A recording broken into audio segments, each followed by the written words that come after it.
Hello, my name is Anjani Siegrist. Thank you so much for joining me today. We're going to be looking at the upcoming solar eclipse that's happening here at 2 degrees of Scorpio.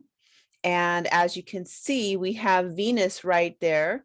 So what we're going to do today is look at the meaning of the phase Venus is in and the significance of that at the time of the solar eclipse. So we'll talk about what the solar eclipse is, what it represents, what time it is according to that solar eclipse time, with the added emphasis of the phase of the Venus cycle that we're in. So let's start off by first noticing that this solar eclipse is happening on the south node of the moon. So that wherever the eclipse is happening, whether it's a lunar eclipse is going to be sun moon opposition. So that is a full moon. That's a lunar eclipse. The solar eclipse is always a new moon. And the lunar or solar eclipse can be either happening on the south node or the north node. When it's happening on the south node, this is telling us that there is what Judith Hill in her eclipse book calls a power outage. It makes it really easy to remember so that whenever you see that the eclipse is happening on the south node, looks like an upside down, it's right here, looks like an upside down horseshoe. Whenever it's on the south node, there is a power outage. So what that means is that there is things leaving. It's kind of like when the wave goes back out to sea. So the power surge, that would be where when the north node is involved, there's like a huge tidal wave of energy coming in. When it's happening on the south node, now the wave recedes and pulls things away with it. So for this eclipse, there are going to be things leaving. And because it is in Scorpio, this can be things related to other people's money, meaning investments, meaning actually other people's money. And I'm pausing there because sometimes when it is other people's money leaving, sometimes when, at the full moon, it's going to be on the north node. There can be like a reversal of that. So when it's on the south node in Scorpio, money leaving, other people's things leaving, other people's money, things that have to do with other people. Now, when we get to 2 weeks later and we have that lunar eclipse on the north node, there can be a reversal because the energy is going to be reversed. And now at the time of the full moon lunar eclipse, there will be a power surge in the opposite area of your chart. So my first thinking is like, oh, but all the astrologers are saying that this lunar eclipse is going to be like, the words people are using is really intense. It's going to be bad for these things and these things and these things. But let's not, let's just for a moment forget about what every other astrologer is saying and just look at the chart, not knowing the news, not knowing what's happening, and just be able to see what is this chart saying, void of all the other voices. So that's what we're going to do here. So anytime the sun and moon are together, it is the ending of a previous cycle. In this case, it's the end of the lunation cycle in Libra. That lunation cycle, at the time of this recording, we are still in the Libra lunation cycle. The emphasis is on our communities. It's on reciprocity, how we are in relationship with each other, with the earth, how we share resources, how we commune, our common union with each other. So at the end, like, so funny, at the end of that, sun and the sun and Venus are going to be making a conjunction at the 29 Libra point, which gives us this like this explosive ending to Libra season. Just dreaming into the possibilities for what that can mean. So we'll talk about the Venus cycle in just a minute. So now the lunation cycle in Libra is ending and a new one is beginning. So when the sun and moon come together at 0 degrees, that's the actual end of the Libra lunation and the beginning of the Scorpio lunation cycle. And as you can see, the sun is only at 2 degrees. So we're going to have the solar season, whenever people say Scorpio season or Sagittarius season or Capricorn season, what we're talking about is the sun being in that 30 degrees of that particular portion of the sky. So the sun being in Scorpio season is lining up perfectly with the lunation also being in Scorpio. So this can be a really great time for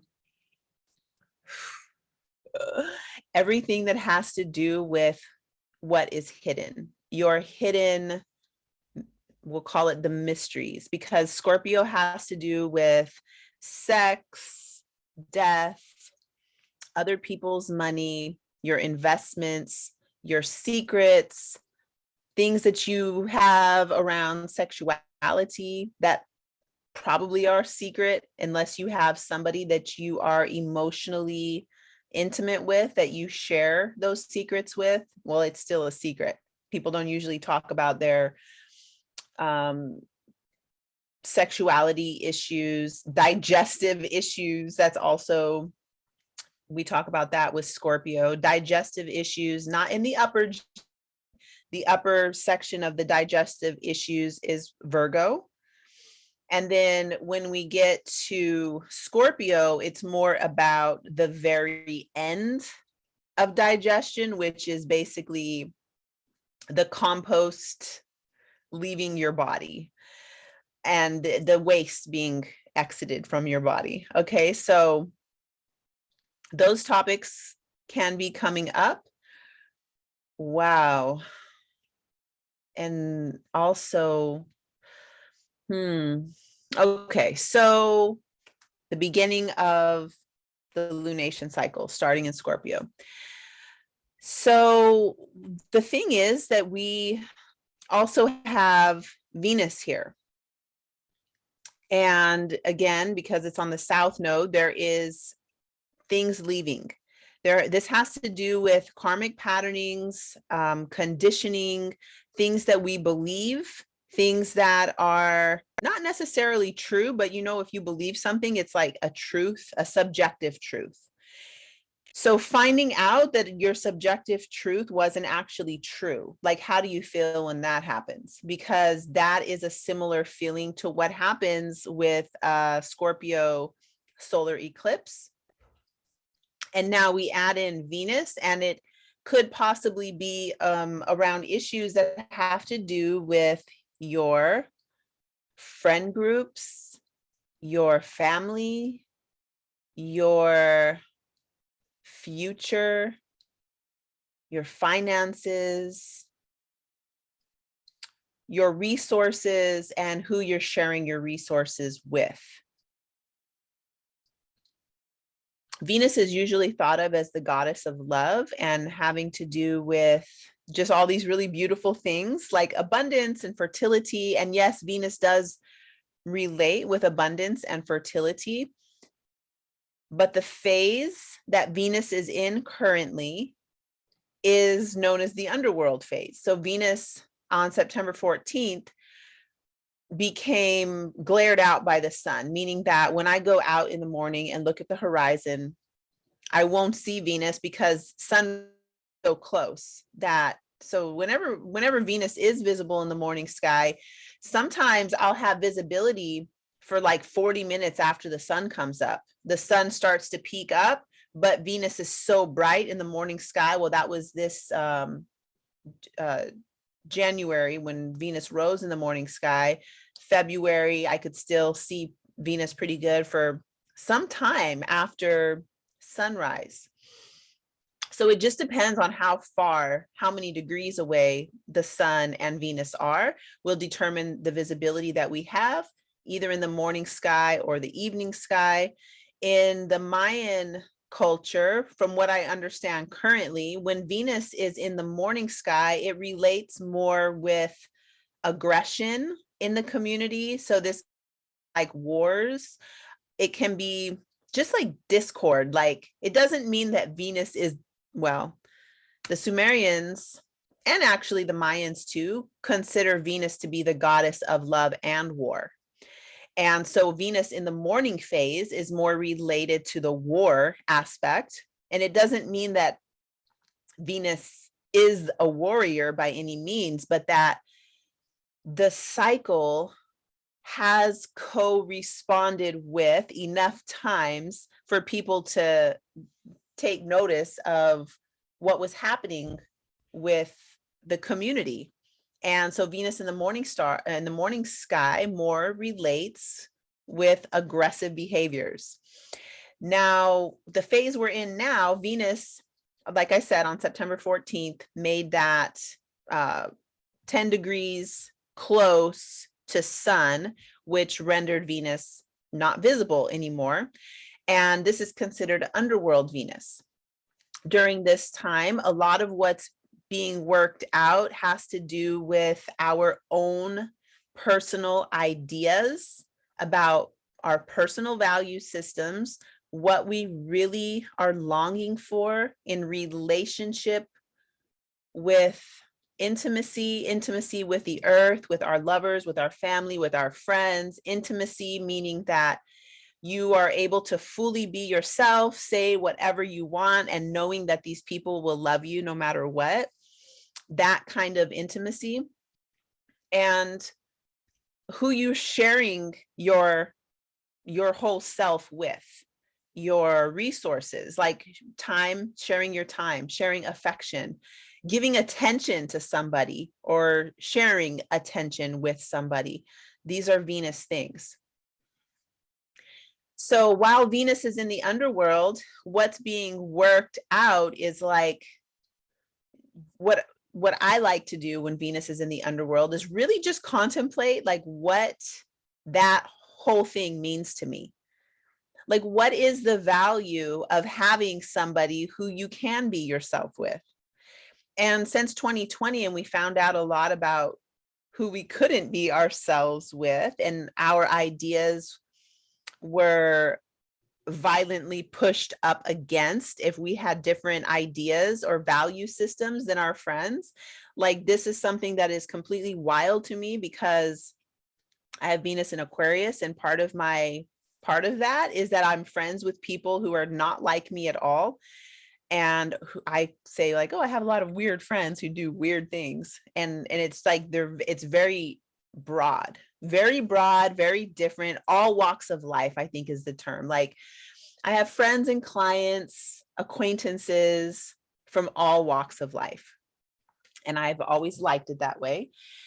And suddenly in 2020, it was like, that couldn't be a thing anymore because people needed you to pick a side. And if you weren't on their side, then you were against them. And even if you're not somebody who's against people, suddenly you're like, we're like finding ourselves in these little like pockets of, it's just like ambiguity at first until it becomes very clear, like, oh, this is not my community anymore. So while Venus is in this underworld phase, there's a lot of that stuff being worked out. Like, who am I in my community? Who is my community now? And Well, when lost my attention there for a second, I was like, what is there on my keyboard? October 22nd is the day that Venus and Sun make their exact conjunction. So like I had mentioned on September 14th, there was first a 10-degree distance between them. And that was September 14th. So today is, it's been a month now, a little over a month.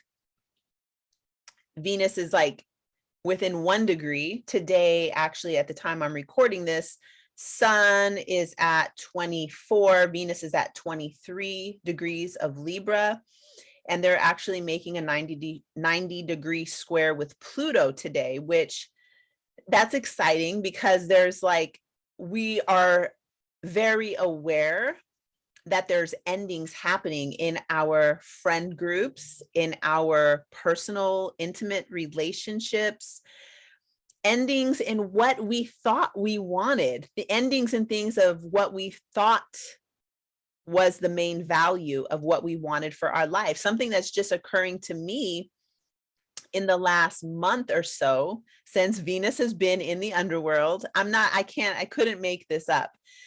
If you go back and look at all my social media from like pre-2020, I was very, very much like gender neutral, like not myself, gender neutral. I've always been, I consider myself to be extremely feminine in my value system and all of that, but like really pushing for gender equality. I talked about it nonstop, was like, you know, this, every bit of my work was to get people to be fully their Mars and fully their Venus, so that they were like full F-U-L-L, full of both of their feminine and masculine polarity.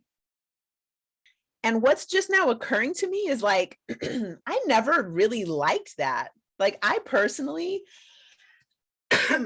was never really about it. I wanted to, because I liked the concept of it, is like not needing somebody for me to feel fulfilled. But actually, there's somebody in my life and I feel so much better, like letting somebody else be the masculine part of, and it doesn't take anything away from my own inner masculine, but it's like, yeah, so different, a very different realization around my personal values in love and relationship. So things like that, I feel like are definitely going to be coming up during this Venus in the Underworld. And so this is going to vary depending upon where this planetary action is happening in your chart. So for the Sun-Venus conjunction, I've mentioned this a few times on different social media apps, on TikTok, on my Instagram page, and I think I posted a little short clip on YouTube where I talk about the different meanings of what's happening during Venus's 584-day cycle. So I'm not going to go deep into it here, but just so if this is the first time you've heard me talk about it, it's not hugely talked about. Actually, if you do a Google search, you might find something saying Venus Sun cazimi is a great time to start a new relationship or make your investments, or that is like the exact opposite of what time it is when the Sun and Venus come together. So the beginning of Venus's 584-day cycle started on, I think, January 8th or January 12th. I'm not really sure. I think maybe it was the 12th or the 8th, the 12th. So that was when Venus rose in the morning sky in the sign of Capricorn. Venus makes a conjunction with the moon once a month, and this is creating this certain pattern in the sky, which is called the Ariel Gutman termed or coined the term Venus star point. So as Venus and the moon come together, it marks a different phase that corresponds perfectly with the Sumerian myth of Inanna descending into the underworld to meet her sister. It's a beautiful story. If you haven't read it, I highly recommend, especially if you're a woman or you're somebody who loves women, because it really clearly depicts what we go through in our journey to fully embodying our femininity. So at each one of these Venus moon conjunctions, that descent gets deeper and deeper until eventually Sun and Venus get so close that we don't see Venus anymore. This relates with Venus going into the underworld. When the Sun and Venus make their actual conjunction, this is relating to the phase where Venus is hung on a meat hook, left to die. And then I think it's in 1 month.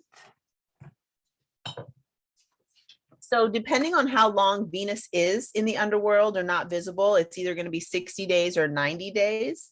When it's on the shorter side, there's a Mercury conjunction that happens, I think it's in about a week or so after the Sun, Venus-Sun conjunction. Venus-Sun conjunction, Venus hung on a meat hook. There's a Mercury-Venus conjunction, which relates with Venus having a helper who comes to basically like do some magic spells and like basically like resurrect or send for help to come resurrect Inanna or Venus in this case. And I think that's happening on November 17th. So now, because this is in the underworld for 90 days, this is actually happening a little less than a month from the Venus Sun conjunction. So in about a month, there'll be help, there'll be like whatever process that we're going through during eclipse season is closely related to our Venus values. So this will impact finances, food, friendships, lovers, your most deep and intimate relationships, who you share resources with, your future of who you plan to share resources with. Like the whole topic of Venus is deeply woven in to eclipse season, because the eclipses are happening right as Venus is going through this whole process. So for me, it feels like an opportunity to really do deep work on our inner value system, to do deep work on what it is that we want. It's so funny as I start to formulate these words, like what I'll finish the sentence and then I'll tell you what the memory that pops into my mind. So do this work, setting, like internally. It's not time to do external things. It's not the time to go meet somebody, get on dating apps or swipe left or right or whatever it is people do on dating apps. It's not time to do that. It's more time to focus on doing your inner work related to your personal self-worth, your values, the cleanliness of your internal processes. I know a lot of like new age people get so mad about cleansing, but in all the indigenous cultures that I have studied and been a part of, cleansing is paramount. We cleanse our space. We burn copal, we burn sage, we cleanse our physical body with dry brushing, oil pulling, we cleanse with slathering oil on us and then going for a run, getting sweaty and then scraping the sweat and the oil off. Like cleanse, and then, oh my gosh, don't even get me started on like panchakarma in Ayurveda. There's these whole pancha is 6. There's these different cleansing processes that we do internally. And actually on eclipses, so on this lunar eclipse in India, everybody's going to be, I mean, everybody who's practicing their indigenous spirituality, there's fasting. We do fasting on the eclipse because it is a ritual of internal cleansing, letting your digestive organs rest while you're doing that cleanse. If you've ever done a cleanse or done fasting, what you will notice if you get past the hunger pains that you might have is that you get insight. You receive clarity on topics that you've been mulling over. Mulling over is a word or a phrase that relates to the gallbladder, actually. And we're constantly mulling things, but we don't give the gallbladder and the liver and the kidneys a time to rest. Once they rest, what we've been mulling over is available to us, either through a dream, through the fire vision, which is sudden gnosis, where you suddenly know, or through your feelings, through your emotions, you suddenly feel it and you know. But we need that reset of having the moment to do a fast or a cleanse. So that's going to be going on for the lunar eclipse, removing things from your life. The removal of things is also making space to receive new insights, to receive new information, to know more about what is, what is possible. Okay, so now I want to go back to when I start saying like what we can do during the eclipse, because there's a lot of things that we're not, I mean, I'm never going to travel on an eclipse. I don't even care. Like, you can call me whatever you want, but like during an eclipse, I'm not flying anywhere. If I can avoid it, I'm not even driving to the grocery store. Like, I'm just going to be in my own space and do my own internal work during the time of the eclipse. So when I started saying like what you can do, I remember the first time I sat in, it was a 2-night ayahuasca ceremony. We're fasting and we're in the circle and they're like, okay, we're just going to go around and everybody's going to state their intentions and like what it is that they're wanting to work with. And it was my first time. And I remember my intention. It was like grounded and flexible. I want to be grounded and also be able to be flexible. So that was my very intentions that are simple are so much more profound for me because I can track when they're happening. And I can easily say like, am I grounded? No. Okay, then don't do that. It's very easy to like gauge what things in my life to not do so that I can have my intention be met. And somebody who was like a pro has sat in many, many ceremonies. He just, when it was his turn, he just started laughing and he was like, you guys are so cute telling grandmother medicine what it is that you're intending for her to do. But actually what happens is that you sit for this medicine and what you need, what the lesson is that you're ready for, what the thing is going to happen regardless of what your intentions are or what you think doing. It doesn't matter. What needs to happen is what's going to happen. And that is the case for eclipse season. So it's kind of like on panic when the ship is going down and now everybody wants to start praying. It's like, well, it's all your previous praying and all your previous offerings and all the previous things that you've done that will impact this moment of the ship sinking.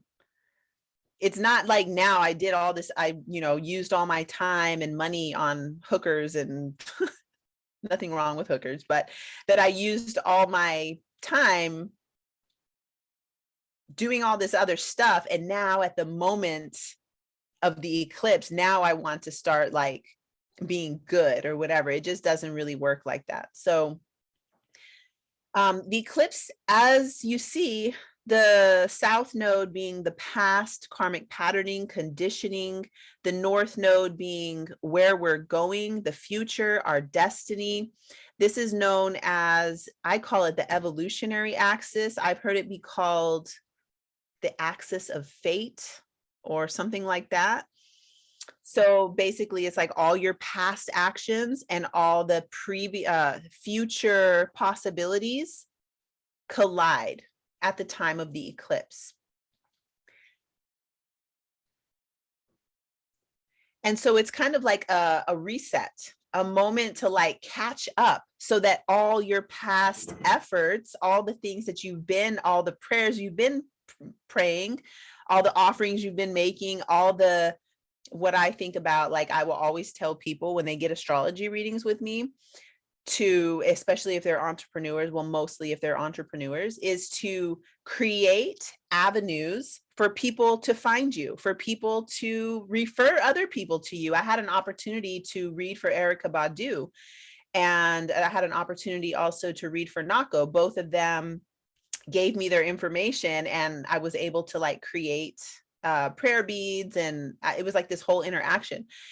And I didn't have everything set up for them to like, oh, you know, here, what do you say? Give me a shout out. And then like have the flood of people come through.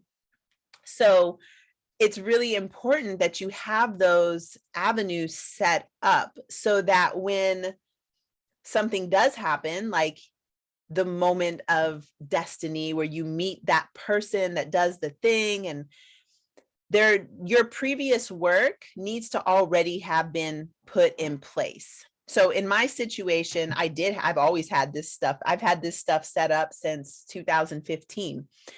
But in my situation, some other things happened and I never got the shout out, which is, that's okay. But basically the eclipse is like all of your past efforts and all of the future possibilities meeting. And there's like a moment of destiny that can occur. So for the first eclipse, which is happening on the south node, it's more likely to be removal of things that are keeping you from your possibilities. So usually when it's on the south node, it is a power outage. We're sleepy, we're emotional, we're tired. We might be having some sort of, so Scorpio not only relates to the rectum and the anus, it also relates to the regenerative organs. So we may be having some cleansing process happening with that part of our body, which isn't usually a fun, none of those things are usually fun things. Then when we come 2 weeks later into the lunar eclipse, it's on the north node, and it is going to be near, do I have that chart? I think I have that. Let me look. So when we get to the lunar eclipse, which is happening on the north node, now there's going to be an influx, an excess of energy, or what Judith Hill calls a power surge. And power surge is kind of like, can be like getting electrocuted, because it is a lot of energy just by itself. The lunar eclipse with the north node is kind of like getting electrocuted just by itself.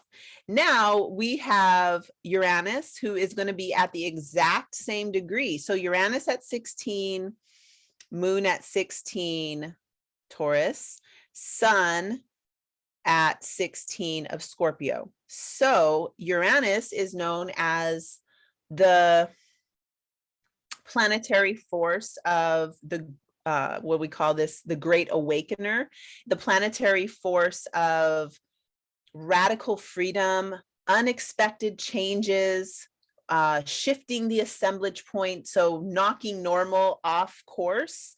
Sometimes I think about, well, many things. When you throw what they call throwing a nickel in the wheel, where all of a sudden it's like clunk, clunk, clunk, it stops, but then it's like there is some sort of a disruption that happens. In general is it has to do with disruption. So disrupting your usually scheduled program to shift your whole, what do they call this, a paradigm shift, or like to shift your whole perspective, which will change the life. And that's just across the board all the time, no matter what phase Venus is in, or if Uranus is exact on the eclipse. Like generally eclipses, if you were to go back and look at the eclipse seasons and see what was happening, what you would do is look at the houses. So this, for me, Scorpio, this is my 1st and 7th house. And these last eclipses have been working this particular area of my life. So if I were to go back to previous eclipse cycles, I can see a pattern and a trend of what has happened, which gives me a clue about potentially where I've been and where I'm going in relation to that 1st and 7th house area of my life, which 1st and 7th has to do with relationships and your own personal self-value. Let's go through these. So then 2nd and 8th house relates to your sense of security, 2nd house, and your 8th house, the investments that you make, the legacy that you leave behind for your children, the what do you say, inheritance that you receive, either spiritual inheritance. My good friend Marie was talking about this today, saying that when people in your lineage leave Earth, when they die, that you do get a spiritual inheritance through going through that death season with that person. So 2nd house being your security, your home, finances, pleasure, luxury, all of those things. House relates to other people's money, death, transformation, that shamanic process of renewal of life, which is death being the regenerative process of life. And then we have the 3rd house, which is what you study, what you find interesting to learn about.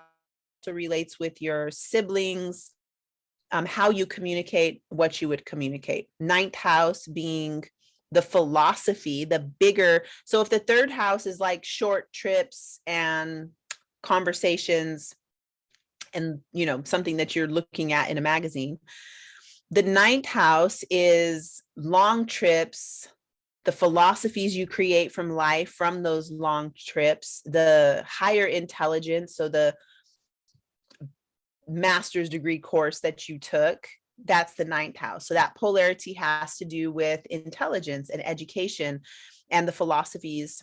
3rd house, more of like the festival, the 9th house, more of studying abroad. And then we have the 4th house, which relates to the lineage you come from, the wombs you come from, your homeland, the land you come from, the land you're with now, because in ancient times, people didn't so much. I mean, they might have, I don't really know, like people did travel across the sea, but most, like when I was going to Kauai a lot, one of the one of the elders there told me that in our lifetime, people from, well, in his lifetime, he's much older than me, didn't necessarily travel from the south end of the island to the north end of the island. Like there was a period not too long ago that there weren't roads there. So the 4th house is more like where we come from. But now, because so many of us are displaced from the lands that we're actually from, like say if my mother is she's Scandinavian, then the land from my mother's womb, it could be somewhere completely different, but that we're still connected with that land through our genetics.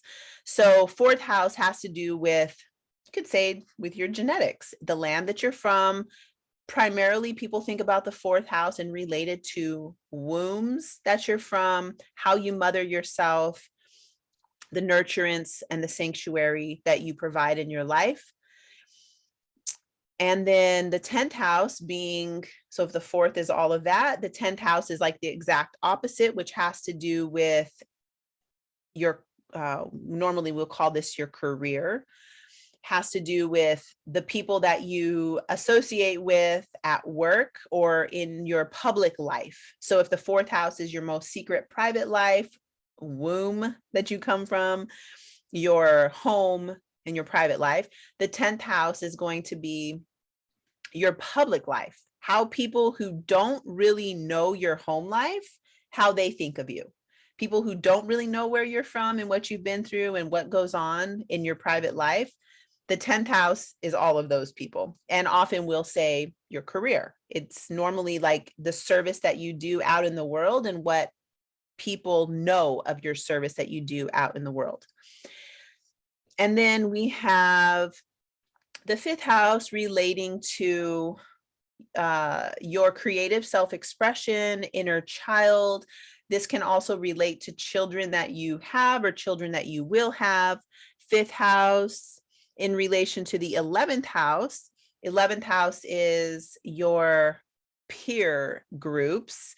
It is your, I used to call this goals and aspirations because that's how everybody learns astrology, is that 11th house is goals and aspirations, but it's more so the people associated with those goals and aspirations. And then in relation to the 5th house, it's like how you express your individuality within this larger peer group of the 11th house. And then 6th house has to do with your sacred work, your service. Servitude does come up in some of those Hellenistic astrology ways of talking about the 6th house. The dogs fall into 6th house. So it's like pets and livestock and all of that. Your health primarily falls into the 6th house. What are you doing to take care of your health on a day-to-day basis? Like those mundane tasks. And then the 12th house has to do with your consciousness, your entire consciousness, what you dream about, what you're holding in your water as like your memories, your emotions, and that is really the place where dreams bubble up from. So that 6th and 12th house, it's like how well, 6th house is how well you're taking care of yourself is going to determine what is going on with that overall consciousness. Likewise, the overall consciousness is going to determine what you consider to be a priority in making your daily, what we call mundane routines.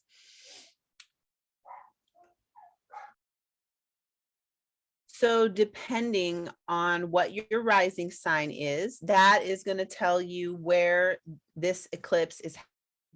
So you'll want to look at the houses where you have Scorpio. So for instance, on this chart, if you were a Libra rising, you would have Scorpio in the 2nd house. And you would just, that's if you don't know, you can easily pull up a chart and find out. The houses are written in right here. So you can just look that up. All right, so I think that's good. I think that's enough for this reading. Any closing thoughts? Good luck. We shall see what happens. And basically, you know, don't get caught up in all of the kind of fear things that people put out on social media. Like that's literally the reason I started reading astrology, was to not get caught up in what everybody else is saying about the meanings of things, because there's so many different cultures and there's so many different ways of looking at things in the astrology chart. And generally, yes, eclipses are intense. It is not the time to start something new or to like look at any different like making decisions. It's like going into an ayahuasca ceremony. Like you already did the things that are defining your life. Now it's really in India, actually, I mentioned that they'll do fasting.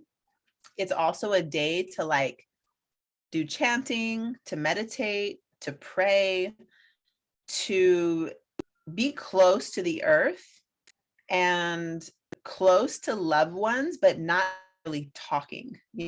Like the day to work out your future or like plan your future or anything like that. But like sharing space, definitely sharing your concerns, being intimate in the sense of emotional, like holding each other, being present in that kind of a way. And not much else really. More just being supportive for people, but more so really being in your own space and doing those deep inner work things. So thank you so much. Wishing you all the best, and I look forward to connecting with you again soon.